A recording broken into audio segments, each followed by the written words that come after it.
गांजा तस्करी के जुर्म में प्रवीण देवांगन गिरफ्तार। पत्नी श्रीमती मनीषा देवांगन 12 साल के बच्चे के साथ प्रेस क्लब में प्रेस वार्ता में बड़े दुखी मन से यह बताया कि किस तरह से उसके बड़े भाई ने उसे फंसाया है और जिस तरह से वो धारा प्रवाह इस केस के बारे में बता रही थी, उसे देखकर लगता था कि जो कुछ बोल रही हैं बिल्कुल सत्य बोल रही हैं। अतः सरकार से निवेदन है कि इस संबंध में जो अधिकारी इस केस को देख रहे हैं वे इसके तह में जाकर सही जानकारी प्राप्त करें और इस केस की निष्पक्ष जांच हो। मैं मनीषा देवांगन, मेरा पति मिस्टर प्रवीण देवांगन, उनके बड़े भाई दिनेश देवांगन, जो उनका माँ के साथ विवाद चल रहा था ज़मीन को लेकर। मेरे हस्बैंड जो है माँ का साथ दे रहे थे। कोर्ट में बड़े भाई के नाम से उनके खिलाफ FIR वगैरह कुछ दर्ज करवाए थे। माँ ने उनका साथ दे रहे थे मेरे हस्बैंड ने। उन्होंने क्या किया, मुकेश अडवाणी है जो उनका मुगोला बहन है, उनका बेटा है, उनका TI दुर्गा रावटे है, उनके साथ अच्छा बनता है। पहले उनका गाड़ी भी चलाते थे वो, उनके साथ अच्छा बनता है। एक दिन उनसे मिल के बोले कि क्या चीज़ सुन रहा हूँ, ऐसा वैसा ज़मीन का विवाद है। तो दिनेश देवांगन जो बोले कि हाँ ऐसा ज़मीन का विवाद चल रहा है माँ के साथ। तो कौन साथ दे रहा है माँ का, तो बोले प्रवीण देवांगन साथ दे रहा है उनका। तो बोलते ठीक है, काम करता हूँ, तुमने FIR वगैरह कुछ किए? बताया नहीं, यहाँ पे कर रहे हैं तो नहीं हो रहा है, कुछ भी नहीं हो रहा है। क्या बोलते हैं, राजीव न्यायपाड़ा में FIR वगैरह कर रहे हैं लेकिन नहीं ले रहे हैं क्योंकि माँ के खिलाफ कोई नहीं ले रहा है, क्योंकि माँ का संपत्ति है इसलिए नहीं ले रहे हैं। तो बोलते काम कर, मुझे मालूम है जो मुकेश अडवाणी है उसने कहा कि मेरा TI से बहुत अच्छा बनता है, संतोषी नगर टिकरापाड़ा थाने का TI है दुर्गेश रावटे, उनका मेरा अच्छे से बनता है। तो मैं उससे बात करके देखता हूँ। तो उससे बात किए हैं तो बोला ठीक है, इतना पैसा मांग रहे। पहले तो 5 लाख मांगा, उसके बाद 10 लाख मांगा। इन लोगों ने 15 लाख रुपए दे के मेरे हस्बैंड को गांजा के केस में फंसाने का धमकी दिए। तो जैसे ही मुझे पता चला, जो दिनेश देवांगन मुझे बोला तेरा हस्बैंड को तो मैं गांजे के केस में फंसाऊंगा और भी बहुत बुरी चीज़ों में फंसाऊंगा, जो अंदर हो जाएंगे, फिर कभी छूटेगा भी नहीं। 3 महीने के लिए तो पहले जाएगा, उसके बाद 10 साल के लिए जाएगा। मैंने सुनते ही मैंने एप्लीकेशन लिखा है। 29/4 को मैंने सब जगह दिया, IG पास दिए हैं, SP पास दिए हैं और टिकरापाड़ा थाने में भी दिए हैं कि मेरे हस्बैंड को ऐसे फंसाएंगे। उसने बोले मैंने देखे आया, उसने बोला हाँ ठीक है मैं इसको देखता हूँ करके मुझे ऐसे ही बोले। तो मैंने ठीक है, क्योंकि आश्वासन दिया है तो मैंने बोला चलो देखेंगे करके।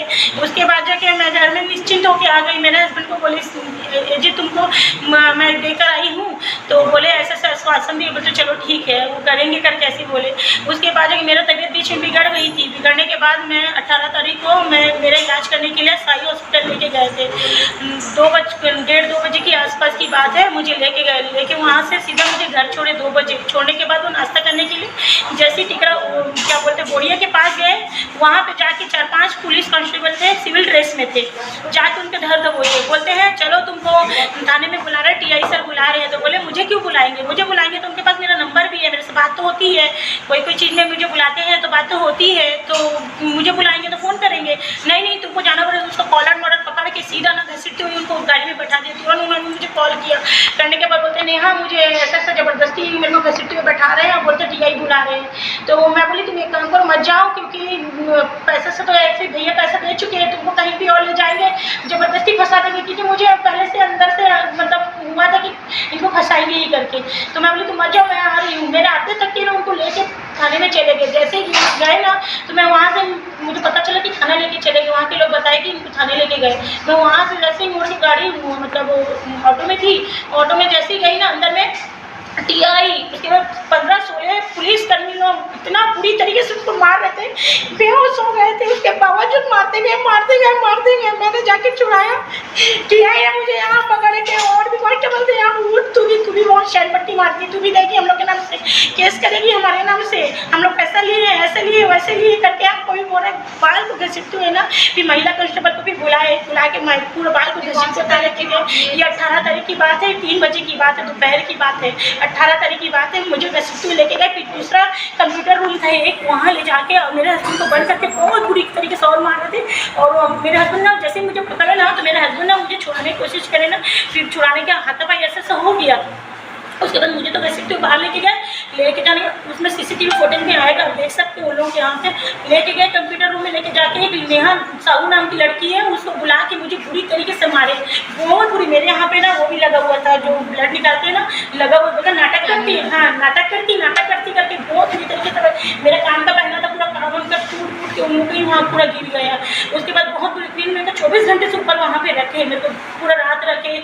दूसरा दिन 8 बजे मुझे मुचलका में मुझे छोड़े हैं, वो मेरा वकील आया तब मुझे छुड़वाए हैं ज़बरदस्ती का। मेरे मोबाइल मेरे बच्चे को भी थी, उसका मोबाइल, उनका मोबाइल, मेरा गाड़ी भी जब्त कर लिए और बोलता तुम लोग ज़्यादा शान पटेरा बन रहे हो ना, अब तुम लोगों ने SST में फंसाऊंगा और झूठा केस में बोलूँगा कि तुम लोग TI पर हाथ भी उठाए उसमें भी फंसाऊंगा, और ना तेरा जेठ लोग के नाम से तेरा पति ज़्यादा वो बन रहा है ना, उसके नाम से भी फंसाऊंगा, और थाने में गुंडागर्दी करके भी फंसाऊंगा करके। कौन बोल रहा था? TI सर बोले, TI सर बोले हैं।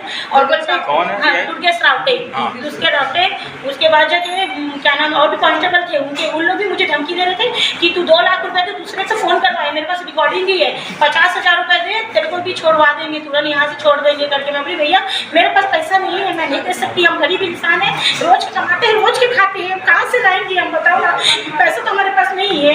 तो बोलते हैं ठीक है, नहीं है तो फिर जाओ पूरी तरीके से, तेरा पति तो जाएगा अब तो गांजे के केस में। मैं बोली ऐसा मत करो, मैंने पैर छुआ है, पता है। पति क्या काम करते हैं?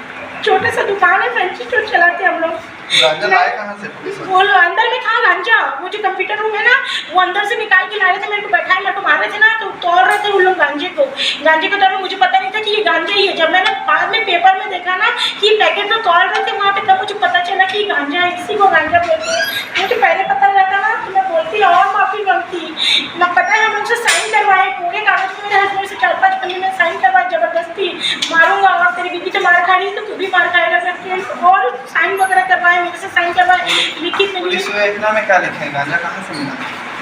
गांजा अंदर से निकाले। नहीं, वो लोग अपनी विवेचना लिखे होंगे ना। हाँ, वो लोग लिखे हैं कि ना ये गांजा लेके जा रहा था, उड़ीसा से आया है और लेके जा रहे थे, यहाँ से लेके जा रहे थे, कहाँ पे लेके जा रहे थे, कहाँ पे लेके जा रहे थे बेटा, मध्य प्रदेश, क्या बोलते नहीं, उधर उत्तर प्रदेश के ले जा रहे थे गांजे को, ऐसे करके ना लोग लिखे हैं उसमें। 23 किलो गांजा, कुछ रुपए, 23 किलो कुछ ग्राम उराम था, मेरे को पता नहीं। मौके से बरामद हुआ? हाँ, मौके से बरामद, 2 जन गवाह है, ऐसे करके बोल रहे थे, जबकि कुछ भी नहीं है। तो आपके हस्बैंड जो है कौन सी गाड़ी में थे? मेरे वेस्पा गाड़ी में थे। हाँ, वेस्पा में थे, मेरी गाड़ी में थे। सामने में रख के कौन जाएगा 23 किलो गांजा को लेके, बताइए ना, कौन लेके जाएगा, कहाँ से आया? तो CCTV फुटेज जांच होना चाहिए इस चीज का। जहाँ से हम लोग गिरफ्तार किया वहाँ पे लगा है CCTV कैमरा? हाँ, वहाँ पे लगा है, मैं गई थी CCTV फुटेज के लिए। दूसरे राउटे ने बोला है कि कोई CCTV फुटेज नहीं देगा, उनके कांस्टेबल जाके बोल के आया, कोई अगर CCTV फुटेज मांगने आएगा तो बोलते ना 1 हफ्ते से बंद है CCTV फुटेज, ऐसे ही बोले। हम लोग वहाँ पे लिया है जैसे ना, तो बोलते अरे भैया ये तो बंद है 1 हफ्ते से, जबकि चालू था उनका। मैंने TVS जो शोरूम है ना वहाँ पे भी गया तो उन लोग भी बोलते नहीं है, CCTV फुटेज नहीं मिल पाएगा, ऐसे बोल दिए। सरकारी हॉस्पिटल भी है वहाँ पे भी लगा हुआ है, वहाँ से ही मांगा है तो बोलता आप पहले वहाँ जाओ, ऐसे करके वहाँ दिए। एक जन हार्डवेयर है, उनकी दुकान में गई तो वो बोलते हैं कि 1 हफ्ते से बंद है। मैं कहाँ जाऊँ, वहाँ पे बैंक भी है, बैंक में बोली तो बोलते शटर लगा, ऊपर में वो लगा इसलिए कैप्चर नहीं हो रहा है, जबकि सब में कैप्चर हो रहा है कि वहाँ तक के पूरा जा रहा है। मैंने दिया है यहाँ पे एप्लीकेशन दिया है कि मोरिया से लेकर पूरा तिगड़ापाड़ा थाने तक की जांच होना चाहिए CCTV फुटेज का। अगर मेरे हस्बैंड लेकिन मेरे पास पूरा उसमें मोबाइल, एप्लीकेशन कहाँ छोड़े? IG पास भी छोड़ी हूँ, SP पास भी छोड़ी हूँ, और क्या बोलते हैं ना DIG के पास भी छोड़ी हूँ, मंत्री के पास भी छोड़ी हूँ, गृह मंत्री के पास, और वो क्या बोलते हैं मुख्यमंत्री के पास छोड़ी हूँ। सब जगह मैं एप्लीकेशन लेके आई हूँ, कोई रिस्पॉन्स नहीं आया, कुछ भी नहीं आया है। तो आज मांग कर रहे हैं, आप क्या मांग किए हैं हमसे, क्या मांग कर रहे हैं मीडिया के माध्यम? मीडिया से मांग ये करी हूँ, सच्चाई का सामने होना चाहिए, सच्चाई सामने में आना चाहिए, और जो CCTV फुटेज है उसका भी सच सामने आना चाहिए। और दूसरा, मैं जो 29 तारीख को मैंने 4था महीने का जो मैं एप्लीकेशन दी हूँ उसका अभी तक जांच क्यों नहीं हुआ है?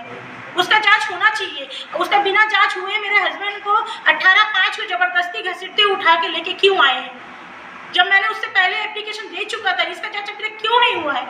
बस मैं ये चाहती हूँ। और उनको जेल कर दिए हैं।